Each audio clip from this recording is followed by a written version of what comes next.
estuvimos con, si no me equivoco, lo dejamos justo en las reglas de Kirchhoff. Con un grupo hablé un poco más, con el otro no. Por lo tanto, vamos a enlazar justo en ese punto. Estábamos...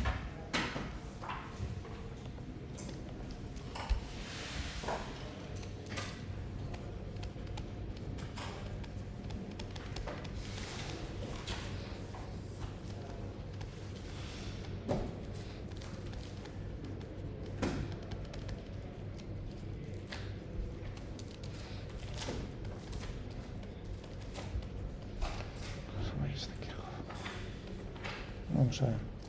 Que lo que nos va a permitir es resolver.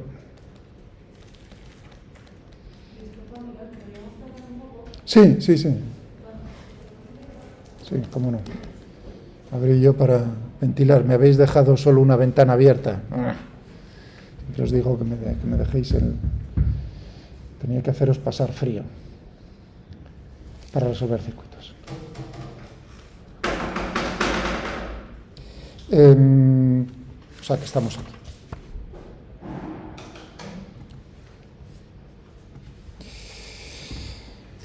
En circuitos de corriente continua y corriente alterna habíamos hablado de la intensidad de corriente, habíamos hablado de la ley de Ohm, habíamos hablado de las baterías, de la fuerza electromotriz, habíamos hablado de las resistencias en serie en paralelo, o sea que justo estamos enlazando aquí métodos de las corrientes de malla y de las potenciales en los nodos. Muy bien, o sea que tenemos, vamos a recordar, dos leyes. Teníamos una que era la regla de las mallas,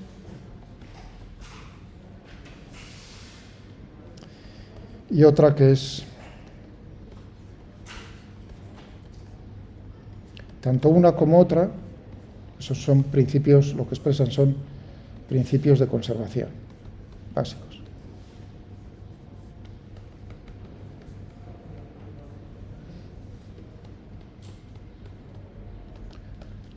Energía y la carga. ¿De acuerdo? Vamos por uno de ellos primero, si queréis. La regla de Kirchhoff de las mallas.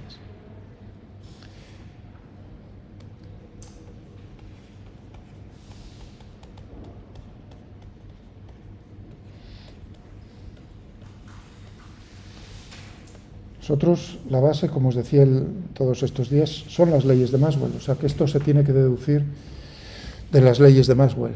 ¿Y de qué ley de Maxwell lo vamos a sacar? De la ley de Faraday. Como os había dicho algunos, como os había adelantado, la ley de Faraday-Lenz, ¿no? Que vamos a recordar en su forma integral. Lo que teníamos era que la integral de camino del campo eléctrico, espacio, a través de un camino C, era menos la variación en el tiempo del flujo. Vamos a ponerlo aquí, voy a utilizar phi, es el flujo, si queréis cerrar más podéis cerrar, el flujo del campo magnético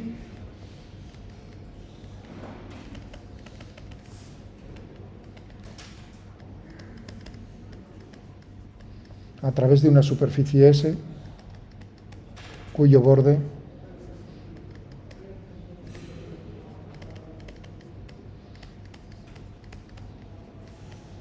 es C. Y recordad lo que os explicaba acerca de cómo se tomaba el sentido del vector normal a la superficie, siguiendo la regla de la mano derecha, porque recordad que esta integral también de camino tiene un sentido al recorrerlo. Entonces,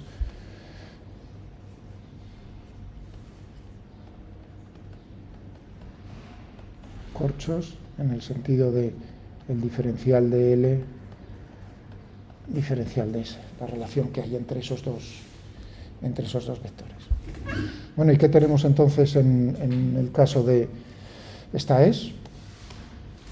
Lo que nos está diciendo es, si nosotros seguimos un camino cerrado en el espacio, no tiene por qué ser digamos, el cable de un circuito.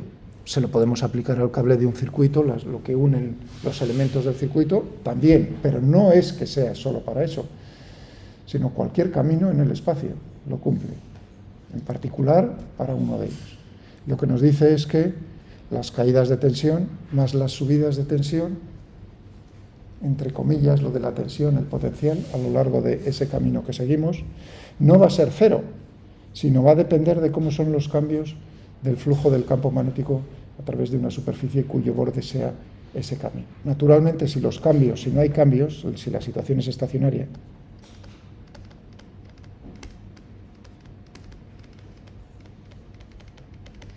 es decir, que no tenemos, lo que tendremos es el caso particular de que el campo eléctrico es conservativo. Si nosotros seguimos, el camino lo podemos escoger como nosotros queramos. Por ejemplo, un circuito con una batería, ¿no? Fuerza electromotriz, los bornes, una resistencia, por ejemplo, un condensador, vamos a cogernos por ejemplo este, de capacidad C. Esto es lo que se llama un modelo esquemático de lo que puede ocurrir, vas uniendo elementos. Eso hay que tener en cuenta, que cuando uno representa un circuito de esta manera, es una aproximación que puede ser no válida. Es decir, tú estás concentrando la parte de una malla del circuito, la resistencia de esa malla del circuito en una zona del espacio. Eso no es así, está repartido.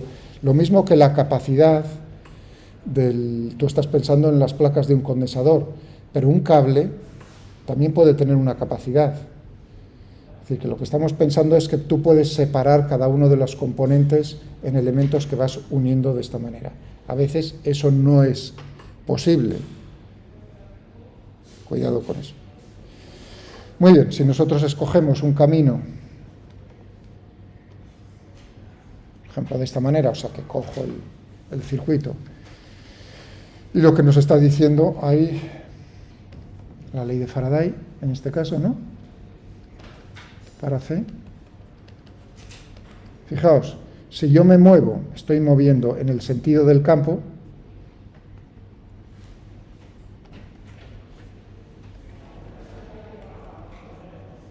y ahora aquí, claro, uno dice, si te mueves en el sentido del campo va a haber aquí una caída de potencial en la resistencia, que es lo que os decía, como ayuda os podéis poner la polaridad en cada uno de los elementos.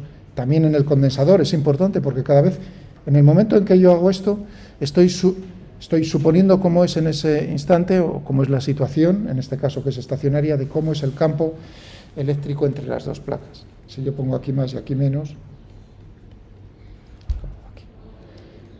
vamos por ahí, nos encontramos con la batería, el campo dentro de la batería también es de más a menos. De tal manera que si empezamos en un punto, que es lo que debemos hacer, ¿no?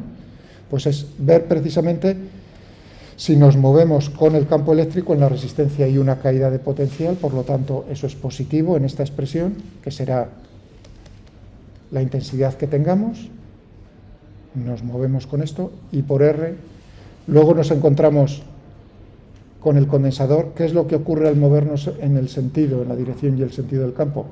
También cae el potencial.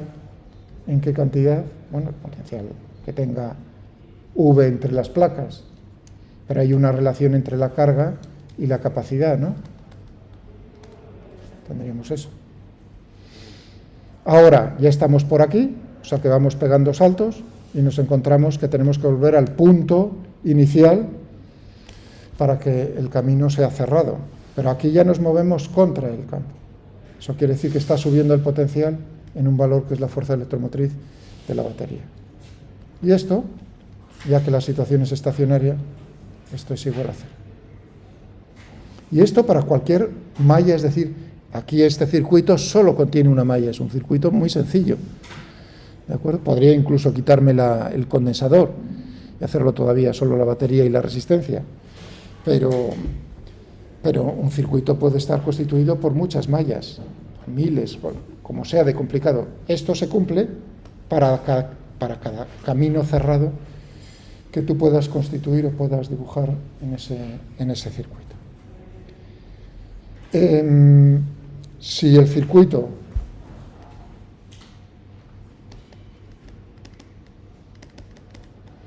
no es estacionario, es decir, que hay cambios en el tiempo. Evidentemente esto no va a ser así, y entonces lo que tendremos es la expresión general, y habrá que ver cómo podemos expresar este término de alguna manera en función de cómo es el campo magnético. Incluso lo podemos hacer ya, ¿qué más da? Lo voy a hacer más tarde. Fijaos, el flujo, ¿no?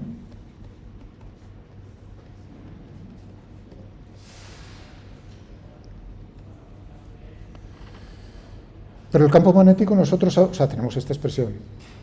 Es decir, que necesitaremos saber cuál es la superficie que estás escogiendo y necesitas saber cómo es el campo magnético en cada punto de esa superficie imaginaria que tú tienes. Pero el campo magnético, B, su magnitud, va a ser proporcional a la intensidad de corriente que pasa por ese circuito. Yo estoy pensando que ese circuito está aislado, es decir, ahora he dicho, cuidado, porque en este B podría haber campos magnéticos creados por otros circuitos o por otros elementos. Ahora estoy pensando en lo más sencillo, solo tengo ese circuito aislado, no tengo nada más que el campo magnético creado por el propio circuito. ¿Entendido? Vale. Entonces uno dice, bueno, ¿cómo va a ser la relación que hay entre el campo magnético y la intensidad que pasa por el circuito? Va a ser proporcional. Si os fijáis simplemente en la ley de Ampère, ¿no?, que tendríamos un sub 0 por I, pues uno ve naturalmente que aquí si tú duplicas I, vas a duplicar B.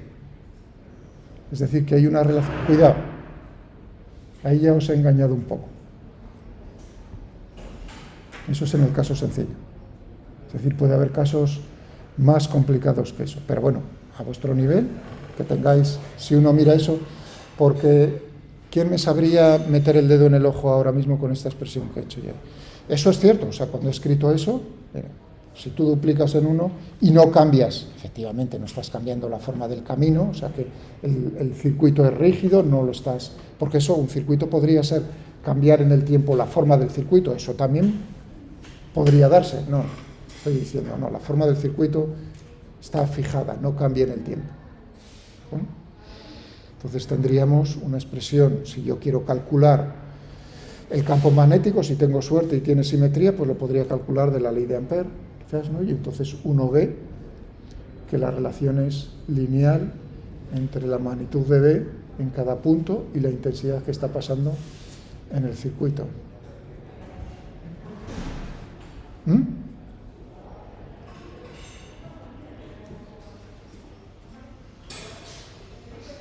¿Qué creéis? Es un juego de trileros, vamos, de finura, de trileros en el sentido de cómo la vista te están llevando, no te están. Fijaos que estaba hablando de que ya hay variaciones temporales, eso es distinto de cero. De tal manera que aquí lo que os he puesto es únicamente la ley de Ampère, no la ley de Ampère generalizada. Es decir, he dado por supuesto que los cambios, el siguiente término, por el flujo del campo eléctrico, las variaciones del flujo del campo eléctrico, más.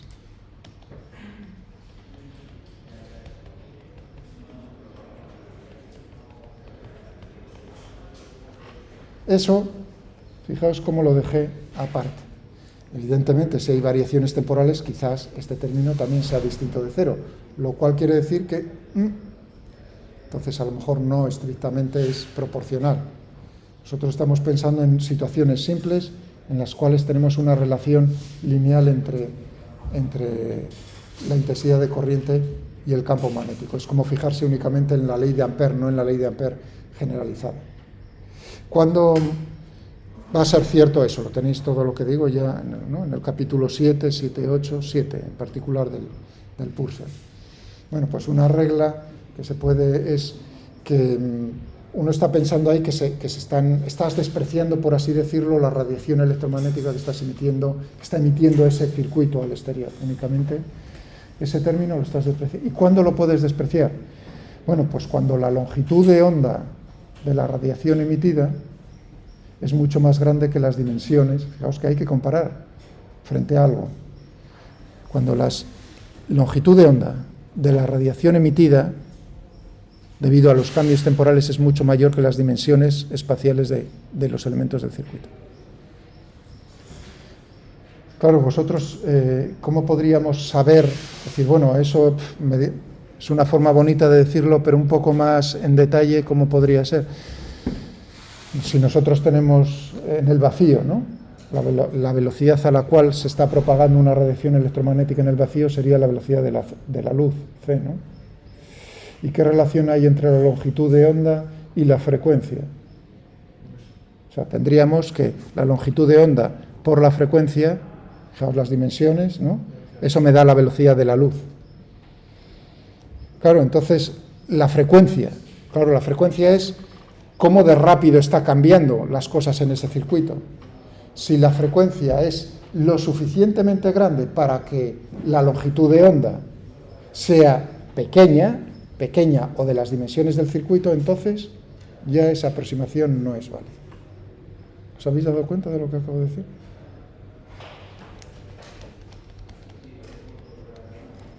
Anda por ahí. Claro, la frecuencia que sería el periodo. El periodo, estamos pensando que es una intensidad de corriente que es periódica, ¿no? Hay cambios periódicos ahí. Entonces tendríamos un periodo. Si nos dicen cómo es el periodo, tenemos la frecuencia, entonces podríamos deducir de esta expresión cómo sería la longitud de onda, y entonces comparamos la longitud de onda de esa radiación frente a las dimensiones del circuito. Y dependiendo de si esa longitud de onda es mucho mayor que lo del circuito o no, o es del orden, incluso menor, entonces podemos despreciarlo o no despreciarlo. Entonces nosotros en este apartado estamos pensando que hay variaciones temporales, pero que son tan lentas, de tal manera que eso lo estamos despreciando.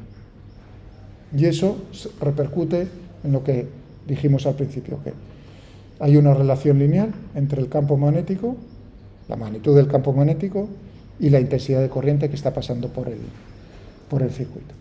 Es decir, que ese flujo del campo magnético, si es proporcional, la integral de B y B es proporcional a I, eso será proporcional a la intensidad de corriente. Y habrá una constante de proporcionalidad que vamos a escribir como L. La inductancia o coeficiente de autoinducción. Flujo de B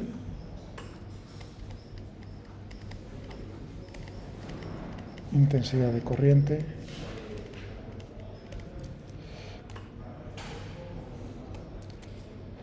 y aquí tendríamos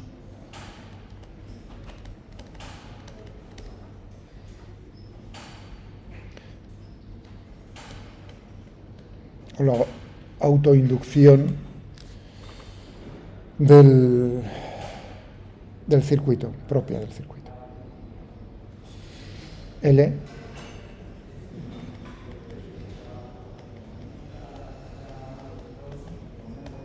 sistema el Henry. ¿De acuerdo? Fijaos que aquí tenemos flujo del campo magnético, o sea que tendríamos Tesla por metro cuadrado, aquí tendríamos amperios, es decir que el Henry lo podéis sacar en función de otras unidades del sistema internacional a través de eso. Por supuesto, entonces lo que tendríamos y este depende de la geometría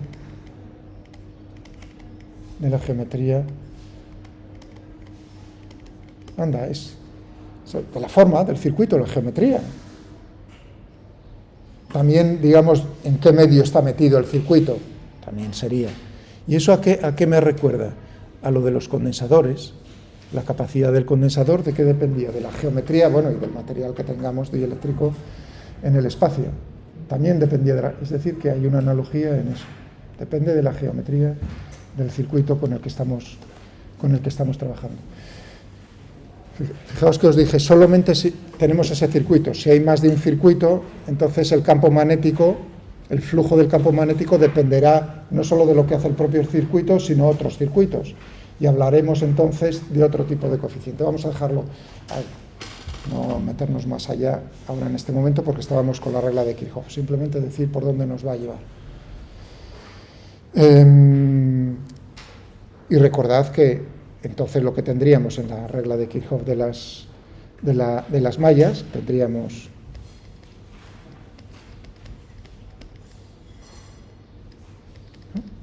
esto.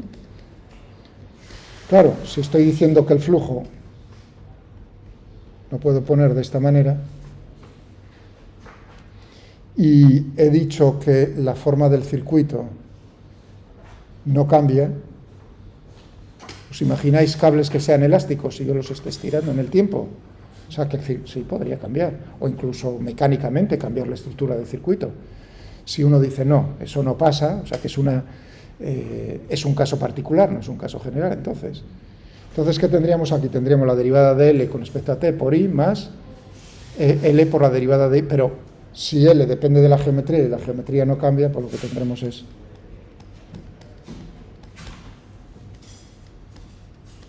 que lo podremos expresar de esta manera. Bien, vale.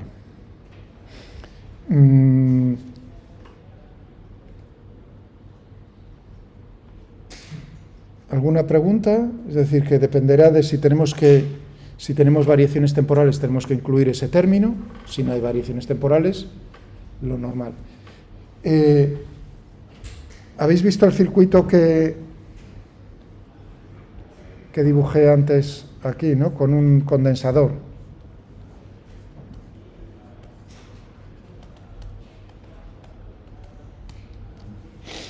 Claro, si nosotros tenemos el condensador descargado, cerramos el circuito, lo que va a pasar es que el circuito va a ir, el condensador va a ir cargándose poco a poco. Es decir, que la intensidad de corriente va a depender del tiempo. Claro, si la intensidad de corriente depende del tiempo, el campo magnético tendremos variaciones temporales. Cuando uno trabaja con un circuito, por ejemplo, de estos RC, lo que está es también despreciando esos cambios. Son tan lentos que el término este que teníamos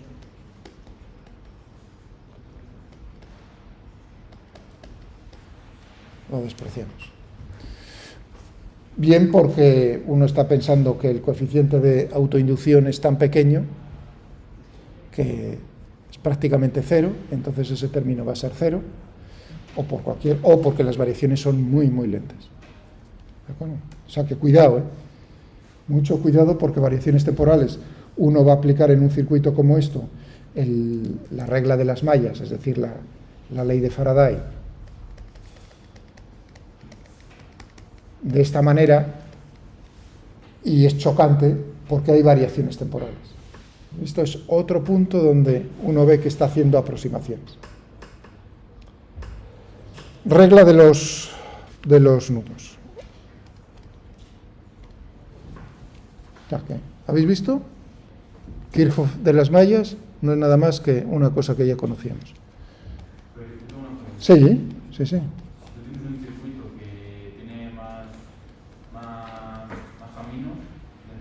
Sí. Tú, para todos los caminos que puedas hacer cerrados, se va a cumplir.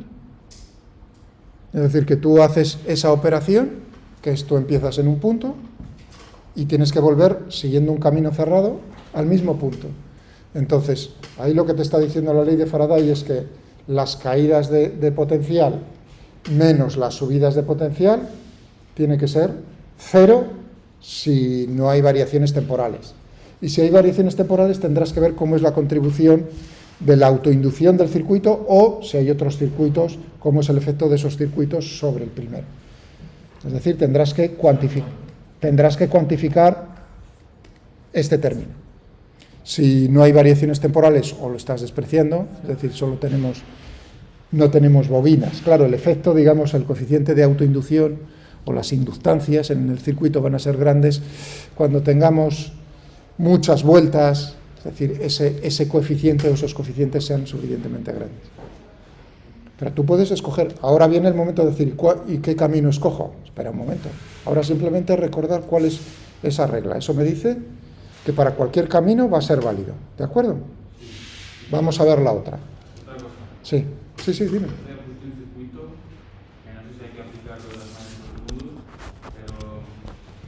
Este, por ejemplo. Este. Sí, el que puse yo. Sí, perdona. Porque no estoy seguro puse un circuito como este. Que a lo mejor era el que estabas pensando tú. Es uno parecido al que hay ahí. Este, ¿no? Me parece. R1, 2, 3, 4 y 5 me parece que los números. Sí, dime.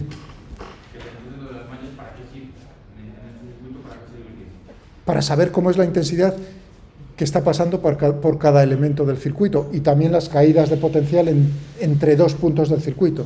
Es decir, que a ti te dan esto y la pregunta es, ¿cómo se mueve, iba a decir? ¿Cómo se comporta? ¿Cómo es el comportamiento? La respuesta. ¿Cómo es la respuesta del circuito?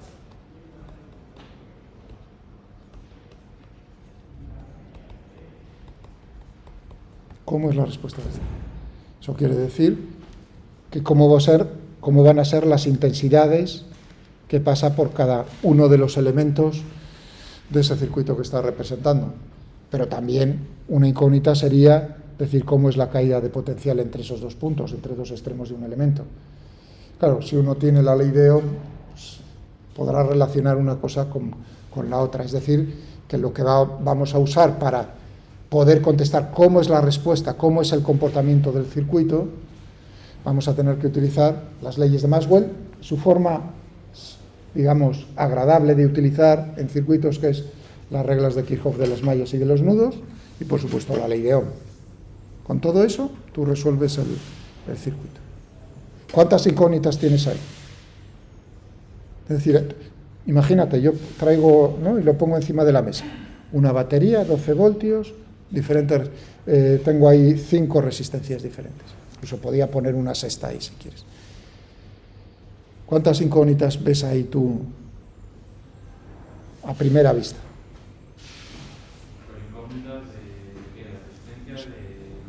No, las resistencias te las he puesto yo encima de la mesa. Esas te estoy dando yo el valor. La batería te la estoy dando yo. Te estoy construyendo el circuito con esos valores. Uno dice, pues tendré que hallar cómo es la intensidad que pasa por la 1, por la 2, por la 3, por la 4, por la 5 e incluso por el tramo de la batería. 6 incógnitas tienes. En cuanto a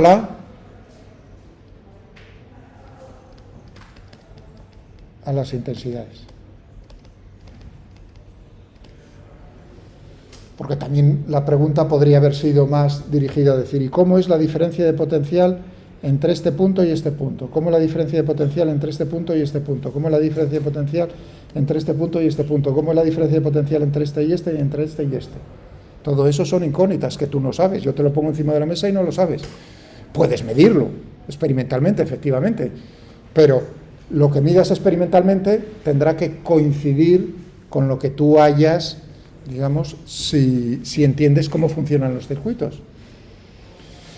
El comportamiento, o sea, ¿cómo lo resuelve uno? Mediante ecuaciones. Es decir, que lo que nos permiten las reglas de Kirchhoff es expresar las leyes de Maxwell para un circuito en forma de ecuaciones, que van a ser un sistema. Si hay 6 incógnitas, tendré que tener como mínimo 6 ecuaciones independientes, eso está más claro. Esas ecuaciones van a ser ecuaciones lineales, porque estamos en casos en los cuales eso es válido. ¿Entendéis los problemas? Eso no siempre es así. No siempre es así. Claro, uno se tiene que ir a extremos, pero decir eso siempre va a ser así, eso no es cierto. Bueno, pero en el caso nuestro, de nuestra asignatura, van a ser ecuaciones lineales, que van a tener siempre, es decir, álgebra.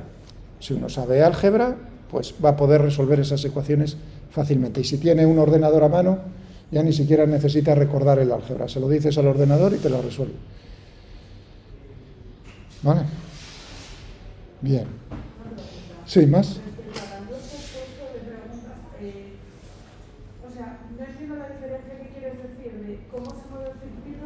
No, hombre, no, ¿cómo se mueve? ¿Ves hacia dónde van las intensidades o qué cargas de tensión tienes en cada resistencia? ¿Sabes cómo está actuando el circuito? Entonces, lo de se mueve, que puse al principio, es para que os deis cuenta de que es un problema similar al que uno se puede encontrar en mecánica, en el movimiento de los cuerpos. Si yo lanzo una tiza en el aire y te digo, mira, tengo esta tiza con esta masa y tengo aquí la gravedad que tiene este valor. Digo, la lanzo, ¿no? ¿Dónde va a golpear? Bueno, pues podemos medirlo, efectivamente, hacer el experimento, pero también lo podemos predecir. ¿Con qué? Mediante las ecuaciones que gobiernan el comportamiento, en ese caso, del movimiento. En este caso lo que necesitamos son las ecuaciones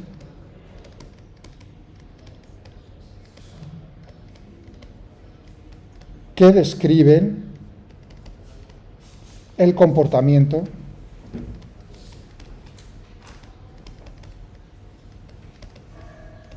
del circuito. Necesitamos las ecuaciones que describen ese comportamiento. ¿De dónde salen esas ecuaciones? De las reglas de Kirchhoff, de las mallas que hemos dado ahora, ¿no? Y de la de los nudos de ambas. Eso es lo que, en eso estamos. Pero, bueno, pues me alegro, entonces no necesitas la... Pero si no te sé diferenciar, Bueno, esto traducido es esto. ¿Cuáles son las intensidades? Pues eso. ¿Cuál es la respuesta del circuito? Es cómo está pasando la corriente en el circuito. En cada...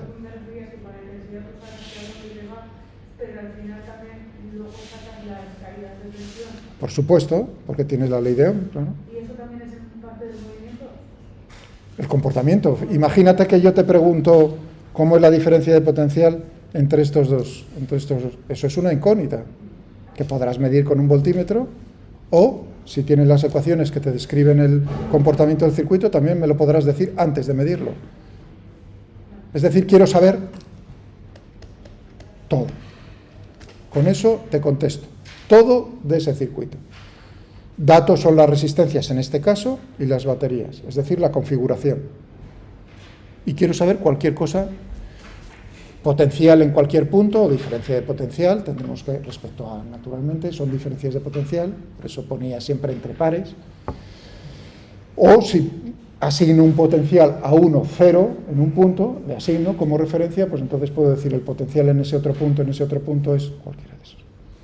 Regla de los nudos, o sea, que tenemos una parte. ¿En qué nos podemos apoyar también para encontrar más ecuaciones?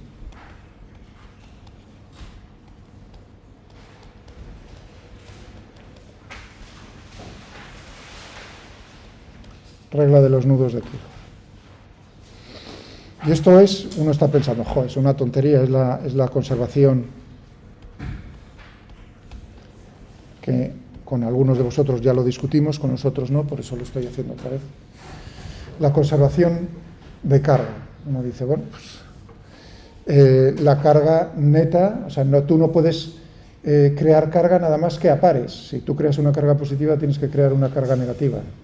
Eso es lo que hay por detrás. ¿De dónde sale esta conservación de las leyes de Maxwell? Para decir, en algún sitio tiene que ver. Pues tenemos en la ley de Ampère,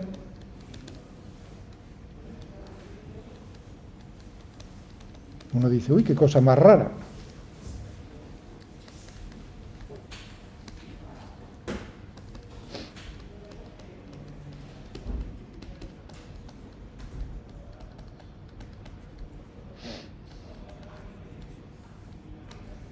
Nos vamos a basar en la ley de Ampère y, caso de que lo necesite, en la ley de Gauss.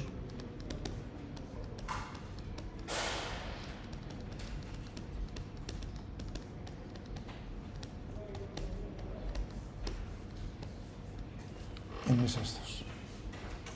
¿De acuerdo? Vamos al caso más sencillo, que es una situación estacionaria.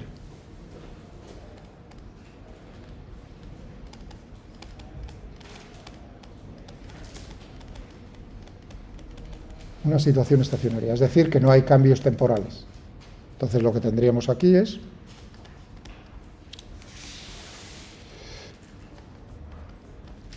la integral de camino a lo largo de un camino cerrado del campo magnético va a ser proporcional a la intensidad de corriente que atraviesa cualquier superficie cuyo borde sea ese camino. Eso lo expresábamos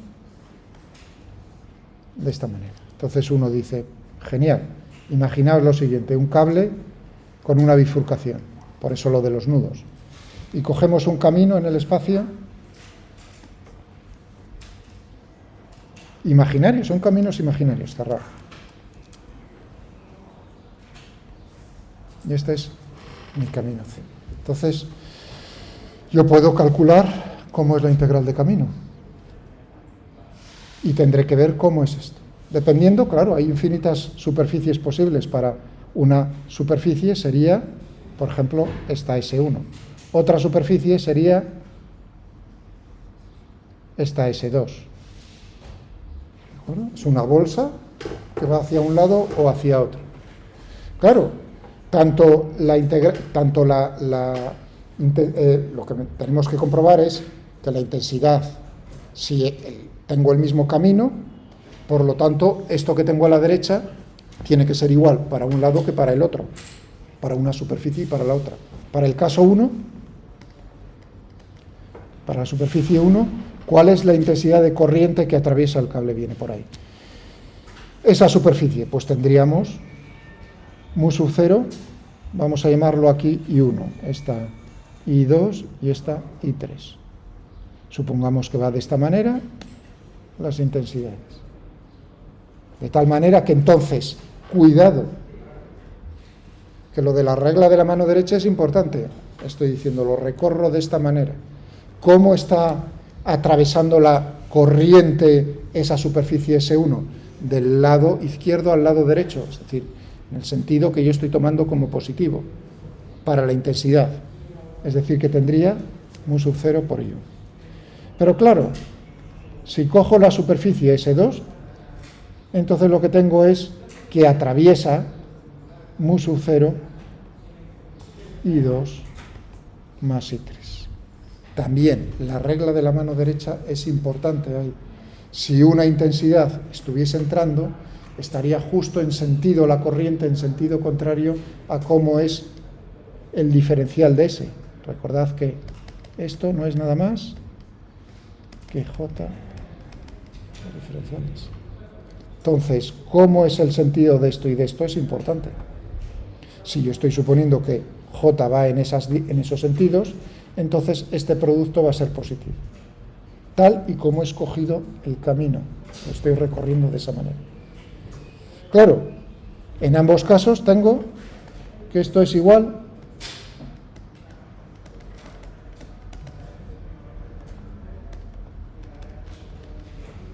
el mismo C. Por lo tanto, esto tiene que ser igual a esto. Es decir, I1, I2 más I3.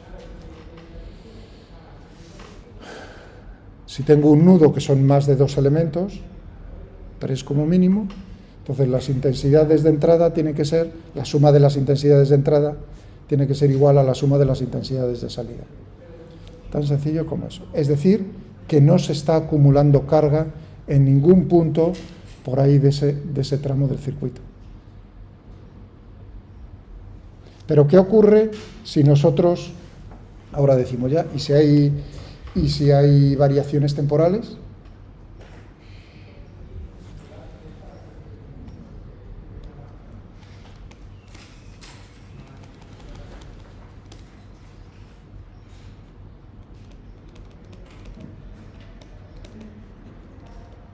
Entonces, uno naturalmente no puede despreciar el siguiente término de la ley de Ampère generalizada.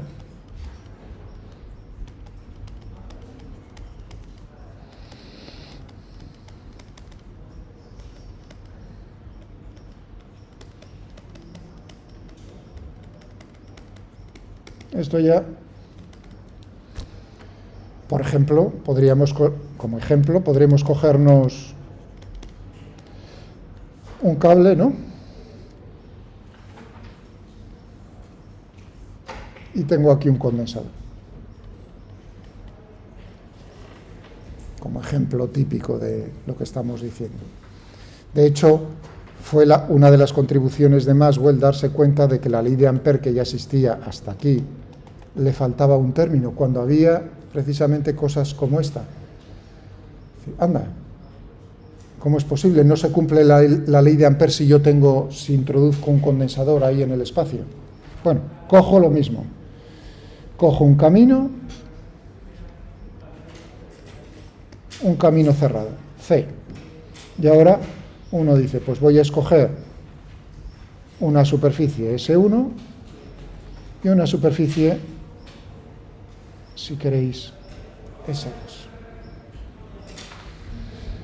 Tanto para una, el flujo a través de una, de la corriente, como del campo, las variaciones del campo eléctrico, como para la otra tiene que ser lo mismo. Lo que tengo aquí a la izquierda, en la igualdad, es lo mismo para una que para otra.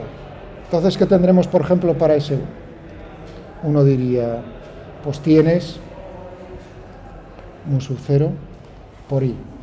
Aquí el campo eléctrico, dices, lo estoy despreciando, no hay prácticamente no hay campo eléctrico, únicamente tengo la intensidad de corriente. Mientras que para el S2, ¿qué es lo que tendría? Bueno, por aquí no está atravesando, como veis, el campo eléctrico va de esta manera, pero corriente no está atravesando. De tal manera que tendría, aquí sería un más 0, por así decirlo, y aquí lo que tendría sería, anda, un mu sub 0, epsilon sub 0 de S2 por diferencial de S. ¿De acuerdo? Es decir, que tendríamos, aquí cuando puse 0, que fue la misma cosa que hice el día pasado, ya también mu sub 0. Cuando dije eso de que lo estábamos despreciando, fue una tontería.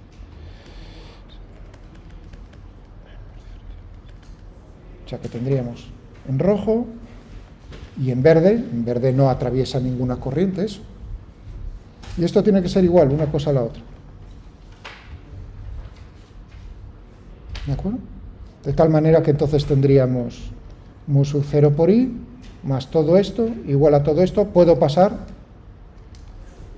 todo este término a la derecha con un signo menos. Es decir, que tendría mu sub 0, epsilon sub 0, por la derivada con respecto a t, de S2, E por diferencial de S, menos mu sub 0, epsilon sub 0, tal, de S1 por E por diferencial de S.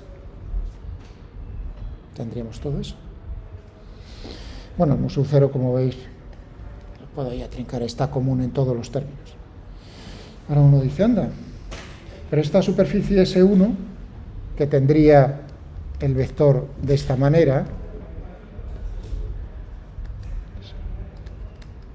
el de S2, yo puedo cambiarlo el signo a diferencial de S, simplemente, y entonces tendría la superficie, por decirlo así, menos S1. Claro, pero ahora la superficie está menos S1 y S2 forma una superficie cerrada. Es decir, que tendría lo siguiente. Tendríamos aquí I, epsilon sub 0,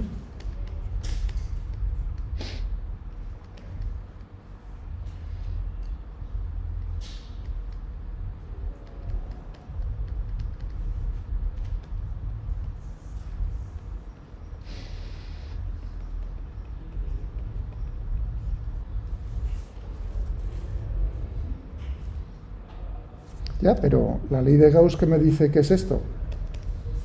Eso es proporcional a la carga encerrada dentro de esa superficie, es decir, todo aquí en este volumen.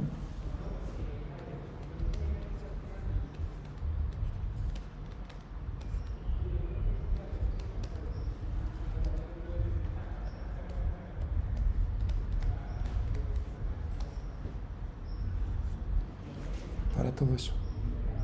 Claro, y ahora uno se encuentra aquí, como dice, y aquí, dividido por epsilon sub 0. Q dentro dividido por epsilon sub 0. Claro, un epsilon sub 0 dividido por epsilon sub 0, lo que me queda es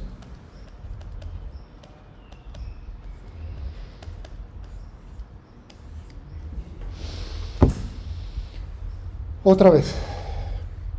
Ahí solo puse una intensidad. Si hubiese más las intensidades de entrada, si hubiese de salida menos las de salida, tiene que ser igual a la variación de carga en el tiempo, el ritmo al cual está cambiando la carga en esa zona del espacio, en ese volumen del espacio que he marcado yo. ¿Y qué es lo que contiene este volumen del espacio? Una de las placas del condensador. Claro, la carga viene por aquí intensidad de una manera lógica, uno está diciendo, claro, vaya forma más complicada de expresar algo que yo veo de manera natural, que si carga está fluyendo de esta manera y aquí hay una interrupción, de alguna manera esa carga se tiene que estar acumulando en esta placa, efectivamente.